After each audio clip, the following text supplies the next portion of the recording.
Imagine this, a poor boy born in a dusty village in colonial Africa rises to become one of the most powerful, feared, and controversial leaders on the continent.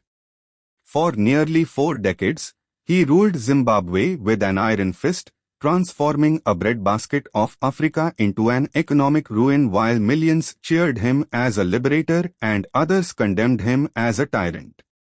His name: Robert Gabriel Mugabe. Today, we dive deep into the extraordinary life of the man who went from humble schoolteacher to Zimbabwe's controversial dictator. Stick around, because this story is filled with revolution, betrayal, brilliance, and ultimate downfall. Robert Mugabe was born on 21st February 1924 in the village of Matibiri near Kutma in what was then British-ruled southern Rhodesia. He came from a poor Shona family, the fourth of 6 children. Life was tough. His father, a carpenter, abandoned the family when Mugabe was just 10 years old, leaving his mother to raise the children largely on her own. Young Robert found solace and purpose in education, attending the local Jesuit mission school at Kutma. The missionaries recognized his sharp mind early on. He was a voracious reader, disciplined, and ambitious, qualities that would define him throughout his life. Despite the poverty, Mugabe excelled academically. He earned a scholarship and later studied at the University of Fort Hare in South Africa, a hotbed of anti-apartheid and nationalist thinking where he rubbed shoulders with future African leaders like Nelson Mandela. He qualified as a teacher and worked in various schools, including in Ghana, where he was inspired by Queen Nkrumah's independence movement. Those years shaped his ideology.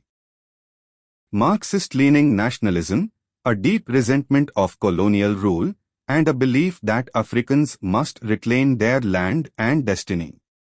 He was quiet, bookish, and seemingly unassuming, but beneath that exterior burned a fierce determination. Back in southern Rhodesia, the winds of change were blowing across Africa, but the white minority government clung tightly to power. In 1965, Prime Minister Ian Smith declared unilateral independence from Britain to preserve white rule, renaming the country Rhodesia. For black nationalists like Mugabe, this was unacceptable. He joined the Zimbabwe African National Union, or ZANU, and became a vocal advocate for majority rule.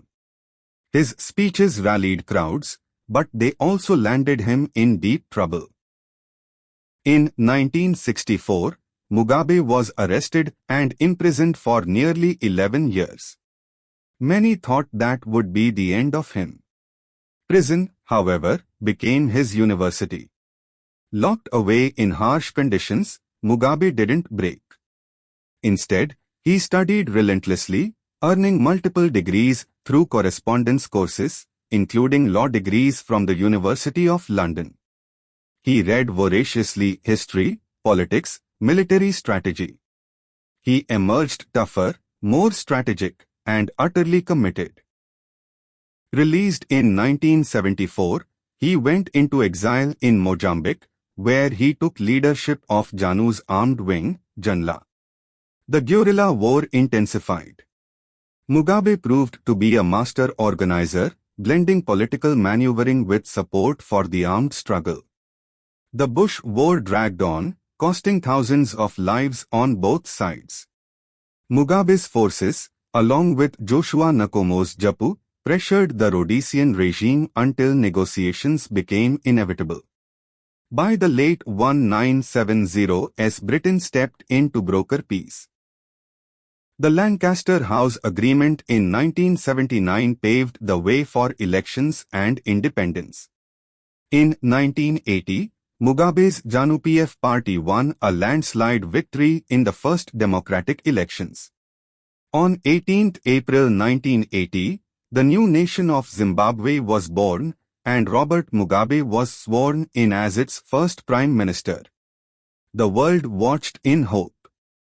Here was a highly educated leader promising reconciliation, education for all, and prosperity. In his inauguration speech, he called for unity. Stay with us, please remain in this country and constitute a nation based on national unity. Many white farmers and professionals stayed, encouraged by his early moderate tone. The early years of independence were surprisingly successful.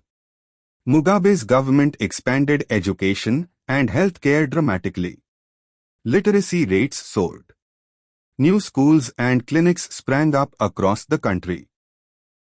Zimbabwe, with its fertile land and mineral wealth, seemed poised to become Africa's success story. Mugabe was praised internationally as a statesman. But cracks soon appeared. Tensions with his rival Joshua Nkomo led to the dismissal of Nkomo from the cabinet in 1982. What followed was the brutal Gukurahundi campaign in Matabeleland, where Mugabe's North Korean-trained 5th Brigade massacred thousands of Ndebele civilians suspected of supporting dissidents. Estimates of deaths range from 20,000 to far higher. Mugabe later dismissed it as a moment of madness, but it stained his record forever and showed his willingness to use extreme force against perceived enemies. In 1987, Mugabe consolidated power by merging JANU and JAPU into JANU-PF and becoming executive president. One-party dominance was effectively established. For a while, the economy held, but underlying issues simmered: land inequality, corruption, and growing authoritarianism. Mugabe's government began acquiring land through willing seller programs, but progress was slow. White commercial farmers still controlled the vast majority of prime farmland, a legacy of colonialism that Mugabe increasingly railed against. The turning point came around 2000. Facing political opposition from the new movement for democratic change led by Morgan Tsvangirai, and amid economic pressures, Mugabe launched the fast-track land reform program. War veterans and JANU-PF supporters invaded white-owned farms, often violently. Farms were seized without compensation. Production collapsed. Zimbabwe, once the breadbasket of southern Africa, began importing food. Hyperinflation exploded, reaching billions of %. The Zimbabwean dollar became worthless. People pushed wheelbarrows of cash just to buy basic goods. Unemployment soared, and millions fled the country. Mugabe defended these policies fiercely, framing them as completing the liberation struggle. He told the West, "So, Blair, keep your England, and let me keep my Zimbabwe." He nationalized industries, imposed price controls, and cracked down on opposition.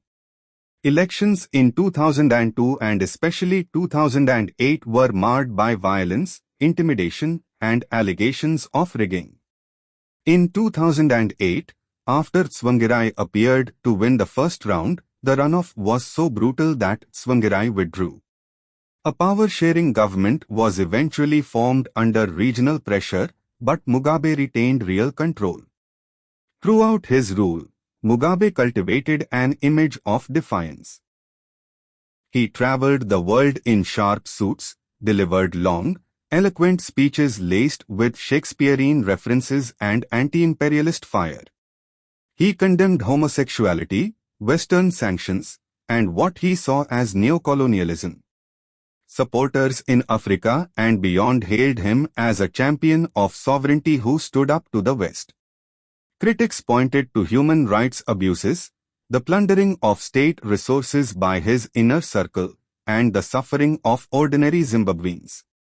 His second wife, Grace Mugabe, nicknamed Guxy Grace for her lavish shopping sprees, became a symbol of elite excess as the country struggled. As Mugabe aged into his 90s, succession battles intensified. He appeared frail but clung to power. In 2017, Fearing that his wife Grace was positioning herself to succeed him, the military, led by veterans loyal to Emerson Mnangagwa, intervened. Tanks rolled into Harare. Mugabe was placed under house arrest. After days of drama, including an impeachment process, he resigned on 21 November 2017, ending 37 years in power. The streets erupted in celebration. Many who had once revered him now saw him as the architect of their nation's decline. Robert Mugabe died on 6 September 2019 in Singapore while receiving medical treatment at the age of 95. His body was returned to Zimbabwe for burial. Even in death, he divided opinions. Some mourned a liberation hero. Others remembered the tyrant who destroyed a promising nation. So, what lessons does Mugabe's long rule leave us? Power, without checks and balances, corrupts absolutely. A liberation hero can become the very oppressor he once fought against. Land reform, while addressing historical injustice, requires careful planning, skills transfer, and investment, not chaotic seizures that punish productivity. Charisma and ideology are no substitute for competent governance and economic reality. Zimbabwe's story under Mugabe shows how one man's vision, mixed with paranoia and entitlement, can uplift millions through education and independence, then impoverish them through misrule. Mugabe often quoted revolutionary ideals and spoke of Pan-Africanism, yet left his people poorer than many neighbors. His life is a cautionary tale for Africa and the world. Heroes must know when to step aside. Institutions matter more than individuals, and true liberation includes freedom from hunger, fear, and tyranny. The boy from the poor Shona village achieved immense power, but at what cost to his nation? Zimbabwe still grapples with that legacy today, searching for prosperity after decades of one man's controversial rule. Thanks for watching this deep dive. If you found it insightful, hit like, subscribe, and share your thoughts in the comments. What do you think, liberator or dictator? Let's discuss. Until next time, stay curious.